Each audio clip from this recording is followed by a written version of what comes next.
There is a silent killer out there that I'm going to unveil today.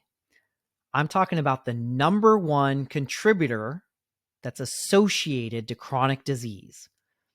And it's something you might not have even heard about, even though it affects 1 in 3 Americans. And the CDC estimates about 80% don't even know they have it. Now, I believe it to be the number one, direct or indirect, cause of death because of how many serious and potentially life-threatening conditions it's associated with.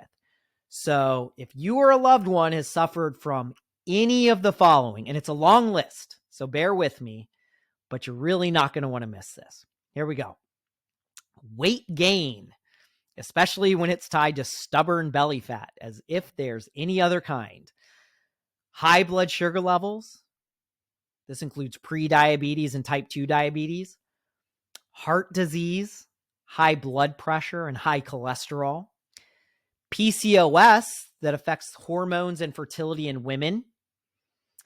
Acne and other skin conditions. Fatty liver, and kidney disease.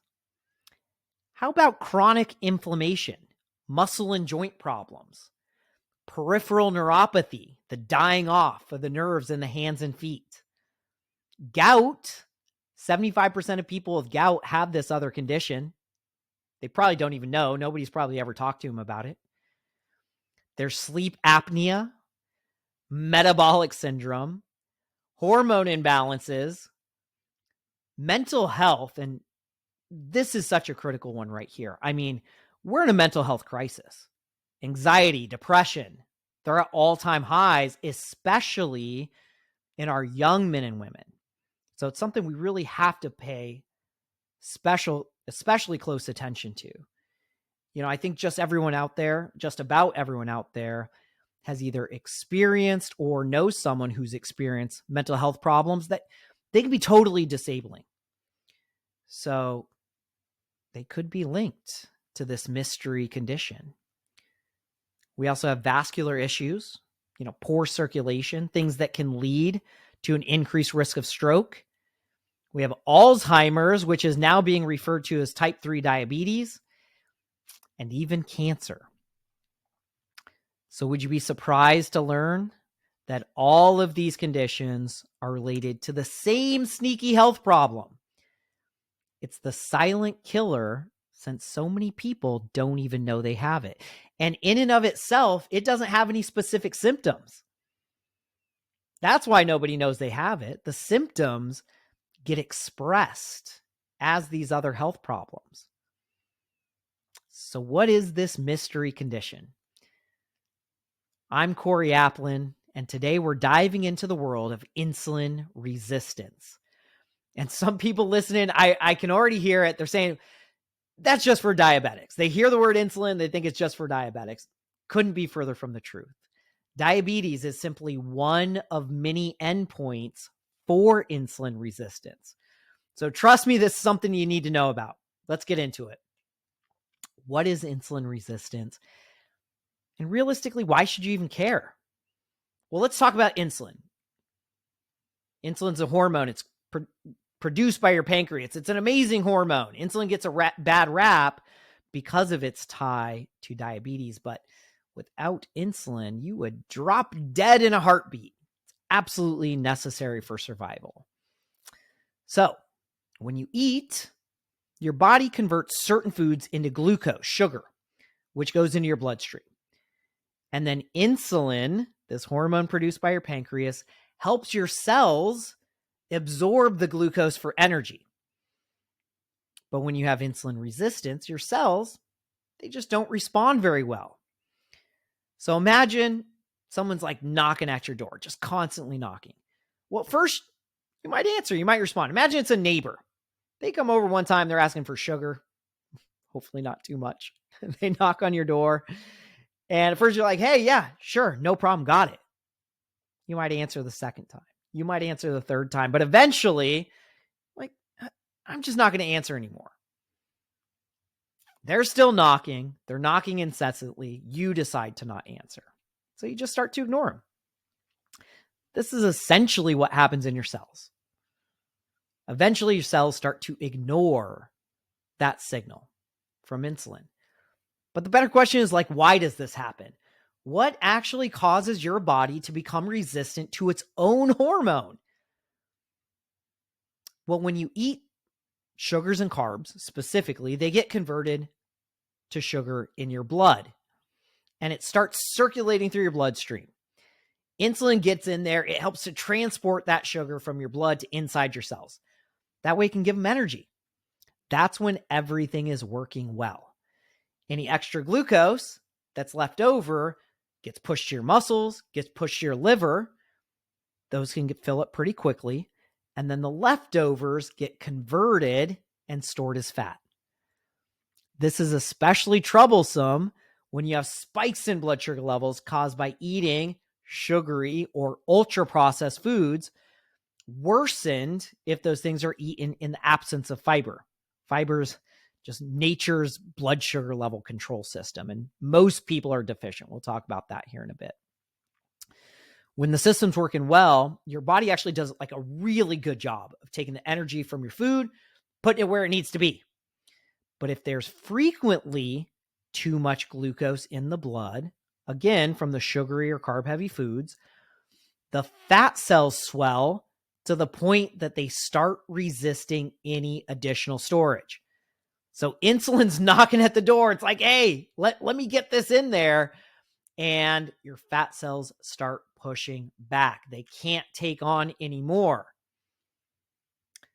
The body starts to produce more and more insulin. It starts knocking louder and louder to try to get more glucose out of the blood, but there's nowhere else for it to go, and blood sugar levels rise. It's important to note, this is no different than a drug, right? You can take a drug. If you take it too much, your body will build up a tolerance. It will become less effective over time. But by taking breaks, your body can become more receptive to the drug. And that can also happen with insulin. Because insulin's not an all or nothing deal. Certainly insulin resistance isn't all or nothing. You can think of it kind of like a spectrum. On one end, you are totally, completely healthy. And on the other, you've got full-blown diabetes. You're on a bunch of medication. Most people with insulin resistance, they're going to fall somewhere in between. Because remember, most people don't even know they have it, right? 1 in 3 people in America are insulin resistant, and 80% of those don't know they have it. So let's take diabetes for an example. The gold standard is to measure A1C. That's a hemoglobin that's chemically linked to glucose. So an A1C test measures the percentage of A1C, that hemoglobin, that's glycated. I think it's glycated, or has sugar attached to it. It can give you an average of blood sugar levels over the past couple months or so. So with insulin resistance, it's not a matter of like you become insulin resistant, then bam, overnight A1C levels rise, and then boom, you're diabetic. Chronic problems, they build slowly. They fly under the radar because your body has a lot of mechanisms to try to keep things under control. So for example, when your body first starts to become resistant to insulin, if you remember, its initial response is to produce more insulin, which initially, at least from a blood sugar and A1C standpoint, it works pretty good. That can go on for years before the first movement or increase in A1C. And from there, you can see gradual changes, gradual movements in A1C for another 3 to 5 years before hitting a tipping point to becoming diabetic. But all the while, in the whole meantime, the insulin resistance is still there, and it's causing inflammation. It's impacting all those systems we mentioned earlier. It's impacting your blood pressure, your heart, your vascular system. It's impacting your skin, causing acne and other skin conditions, impacting the liver, contributing to fatty liver. The kidneys, it is the number one contributor to kidney failure. It impacts your brain, memory, mental clarity, and mood, your immune system, meaning you get sick easier and it's harder to fight off infection once you get it. And overall health, it just starts to decline. And it's not as if someone who's insulin resistant is just like going to develop all those things, especially simultaneously. Like even just one is a warning sign. It's a warning signal that insulin resistance may be the problem. And this is a global issue. It's not just here in the US, but here in the US alone, 30 million people have diabetes, which that's already a lot. But as many as 100 million could have insulin resistance. It's not just about the stats. I mean, these are real lives.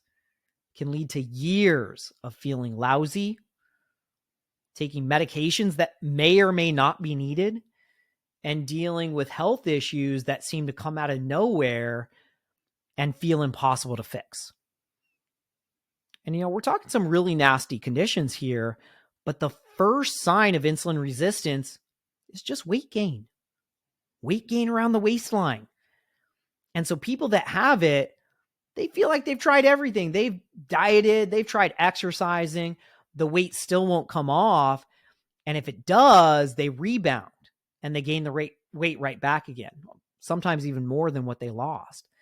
So it's really challenging and frustrating if the root cause hasn't been fixed, because people feel like they're fighting this uphill battle with their weight and their health. They can work their butts off and they can even make a little bit of progress. But as soon as they stop giving it 100% of their effort, they slip right back again and they're feeling like crap. So the big question is what to do about it? Like, what are some steps you can take? First, I'll start off by saying insulin resistance is reversible. I'll say it again. Insulin resistance is reversible through natural means, through your own body becoming more sensitive to insulin by keeping insulin levels low. And I do want to clear up a big myth. Fat is not the bad guy here. That's what people were told decades ago, and it kind of stuck. But it turns out it wasn't true. The real troublemakers are sugars and refined, ultra-processed carbohydrates. And if you don't know the definition, I'm going to give it here because everyone knows what sugars are. But this term, processed carbs, it just gets thrown around a lot. And a lot of people don't even know what that means. So when a carbohydrate is processed, it's stripped of its fiber and it's stripped of a lot of its vitamins and minerals. So you can think like pastas, breads, pastries, rice, of course, a lot of snack foods out there. Why would companies do that? Why would a food company strip a food of its fiber and nutrients? Well, it's to make it taste better. Think about white bread versus wheat bread, white rice versus whole grain white rice. They taste different. It's also cheaper to produce food that's ultra processed. And certain minerals that get stripped, they actually help with proper functioning of insulin. So we definitely need those. But most importantly is fiber. I mean, fiber slows digestion. It helps to regulate how quickly sugar enters the blood. And by doing that, you can prevent big blood sugar level spikes, which ultimately are a major contributor to insulin resistance. So without these nutrients and fiber, blood sugar spikes, creates this cascade of problems that eventually becomes insulin resistance. I mean, I could do a whole episode on fiber. I probably will. It's really that important. Healthy fats and proteins, on the other hand, they don't cause those spikes. They keep you feeling fuller longer, prevents overeating, and there's a lot of really good health benefits there. So those are the broad strokes, but let's go into some more specific, really straightforward steps to tackle this issue. Like, what can you actually do about it? Number one would be to eat real food. This is unprocessed food. Easiest way is to avoid stuff with a long ingredient list, especially if there's like a bunch of stuff on there that you don't even recognize the names. There are hundreds of ways for food companies to hide sugar, hide preservatives, hide fillers, hide other toxic ingredients by, we'll just say, getting really creative with how they label things. So be vigilant there. The shorter the ingredient list, the better. Number 2 would be to prioritize proteins, fats, and fibers. These prevent those blood sugar level spikes. They keep you feeling full longer. That helps reduce caloric load. That's going to be a huge driver in reducing weight. And by the way, there's a lot of calculations out there. If you want to be really specific to your body, specific for like a weight or health goal, there's a lot of calculations out there that you can make. But for most people, if you're just getting started or if it's really daunting to get out there and make those calculations, as a general rule of thumb, shoot for about 70 to 100 grams of protein per day. That equates to about 3 to 6 ounces of protein with every meal. Focus on getting a healthy fat in with each meal. That can be coconut oil, olive oil, real butter, avocado, omega-3 fatty acids, those types of things. Something important to note here, any macronutrient, protein, fat, or carbs can be converted to fat if eaten in excess. But with protein and fat, because there's no spike in blood sugar levels, there's no flood of insulin. So it doesn't negatively impact insulin sensitivity and will not lead to insulin resistance. In fact, the opposite is true. It helps improve insulin sensitivity. They keep you feeling full longer. They also help improve metabolism. They help improve hormone balance and even nutrient absorption. Now, with fiber, a general recommendation, again, it's not the same for everyone, but generally for women, 25 grams of fiber per day and 35 grams of fiber for a man, mostly from fruits and vegetables. And by the way, that would still be on the low end, even though 95% of Americans are deficient in fiber. So for the vast majority of people, that is much more fiber than they're currently consuming. Most people are only getting about 10 grams of fiber per day. So they are massively under eating fiber. Because fiber slows digestion, helps to regulate the amount of sugar that gets into the blood at once. So a good hack is to eat fiber at the beginning of a meal or take a fiber supplement. That's totally fine, especially if you know you're going to be eating carbs, because what it's going to do by eating it at the beginning, it's going to help globulate it. It forms, this sticky, sludgy substance in your digestive system that slows everything down and can offset the impact that the carbs have on your blood sugar levels. Now, right now, there's this trend with these diabetic injections. There's a lot of people that are now using them for weight loss. Ozempic, Wegovy, Mounjaro, generic semaglutide, and some others. But people are being sold on this as like a quick, easy solution.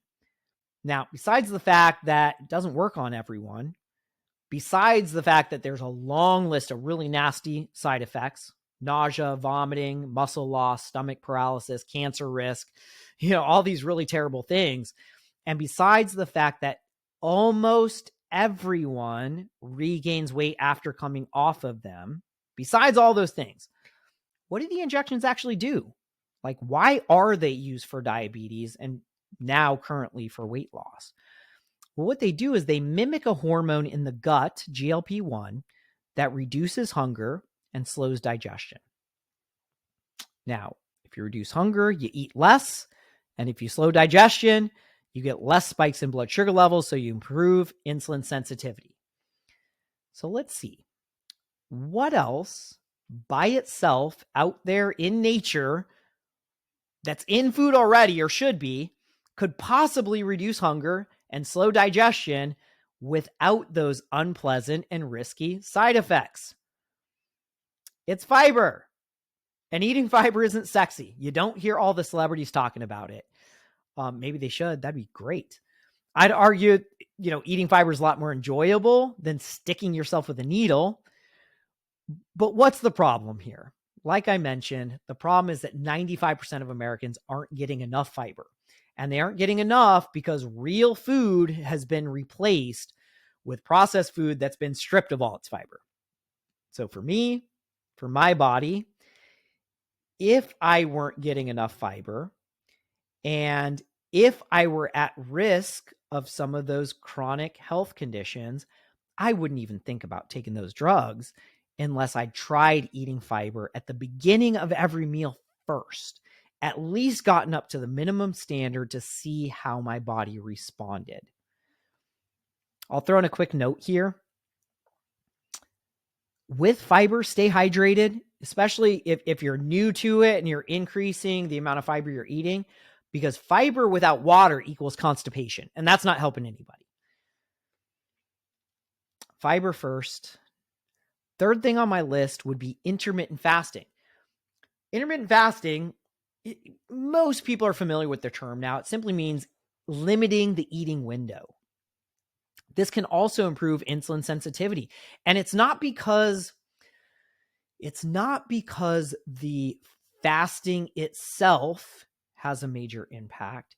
It's a simple byproduct of there's longer gaps in time before sugar is put into the bloodstream. And the longer those periods go, the more sensitive your body becomes to the insulin again. If you remember the drug analogy I gave earlier. So somebody takes a lot of drugs, even if it's a properly prescribed drug, their body can become resistant to it over time. We call that tolerance. But if they come off the drug, the body will start to become sensitive to the medication again. That's exactly what's happening. We're just talking about a hormone that's produced inside your body. So the longer those gaps in time before sugar gets pushed into the system, the less insulin your body's producing, so the more sensitive the cells become to that insulin. With intermittent fasting, don't get crazy. There's again a lot of crazy things that people do out there. If there's a specific health goal that somebody has, they may want to limit their eating window more, but for most people, 8 p.m. to 8 a.m., that's a 12-hour window where no sugar is being pumped into the bloodstream. For most people, that's going to be totally fine. Number 4 would be to exercise. And it doesn't have to be crazy or intense, but move your body regularly every day will certainly help with insulin sensitivity. The more muscle you have, the more storage room there is for sugar to get pushed into, so it doesn't get converted to fat. But even if you're not in a place where you can, lift weights or go to the gym or anything like that, just walk. Walking 30 minutes a day can make a massive improvement. You're going to have to trust me on that. You don't have to kill yourself at the gym. 30 minutes walking a day can make a massive improvement, especially if you're deconditioned. Number 5 would be to manage stress, finding ways to relax and unwind. Stress produces another hormone called cortisol. This is our stress hormone. And what cortisol does, it causes your body to dump more sugar in the bloodstream, which is going to make you even more resistant to insulin or make you more likely to developing insulin resistance. It also causes a rise in inflammation. It's directly linked to belly fat. And,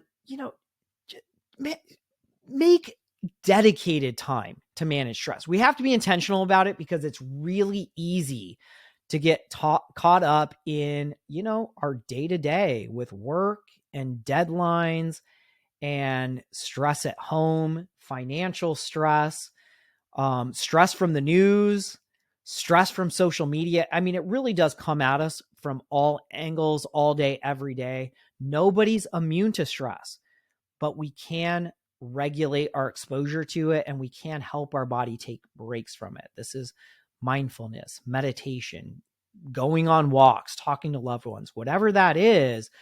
Be intentional about it. Be intentional about creating space to manage stress. Now, number 6 would be specific supplements that can help with insulin sensitivity and regulating blood sugar levels. I know there's probably some people out there that are like, yes, please just give me the shortcut. What can I take to fix this? There are no shortcuts. There are no shortcuts. You must start with food first, because taking supplements without eating properly, it's like trying to put out a fire with water that you're still pouring oil on. You have to eat properly first in order for the supplements to have maximum effectiveness. I don't want people out there just buying a bunch of supplements, wasting their money if it's not going to have its best effect because they're not eating proteins, fats, and fibers first. But once you have, there are some really great supplements that can help with insulin sensitivity. The first on my list would be an herb called berberine. That's Berberine. And if you're out there and you're a diabetic and you've never heard of berberine and your doctor has never talked to you about berberine, you should ask them why. Now, chances are it's because they've never heard of it, but they should, because berberine has been clinically shown, multiple studies, to work just as effectively as metformin at regulating blood sugar levels without any of the side effects. Most doctors are too quick to jump straight to the medication without exploring natural options. So if you're on one of those blood sugar lowering medications, it is certainly worth doing your research and asking your doctor about. The next vitamin on my list would be vitamin D, which directly helps improve insulin sensitivity. And about half the population is deficient. Not as high as fiber, 95%, but half is still a lot. People should definitely be taking more vitamin D. That's especially true in the winter when we're not getting as much sun. And lastly would be minerals like magnesium, chromium, and zinc. Now, it'd be really great if you could get all these just from food, but our foods aren't as nutrient dense as they used to be because of over farming. Soil just isn't as rich with nutrients. So these typically can and probably should be supplemented for. Now, I know I've probably blown some minds today. Well, hopefully I've connected some dots for a lot of people out there and opened some eyes to people that have been suffering from a lot of health issues. Just totally feeling lousy or feeling like you're crazy because nobody can figure out what the real problem is. They just keep shoving more medications down your throat when at the end of the day, it could very well be insulin resistance. And I can't stress this enough. It can be reversed. Insulin resistance can be reversed by following the proper steps. I know it's a chameleon. It can fly under the radar, but you can fight it with the right knowledge and actions. And to be clear, it's not about counting calories. I get asked this all the time. It's not about counting calories. It's about making smart choices for your health. Small changes made every day will have a massive impact to your health over time. And it's not about perfection. It's about persistence. Thanks for joining me today. If this video helped you out, don't forget to like, subscribe, and share it with somebody who might need it. Stay healthy out there, and I'll catch you on the next one.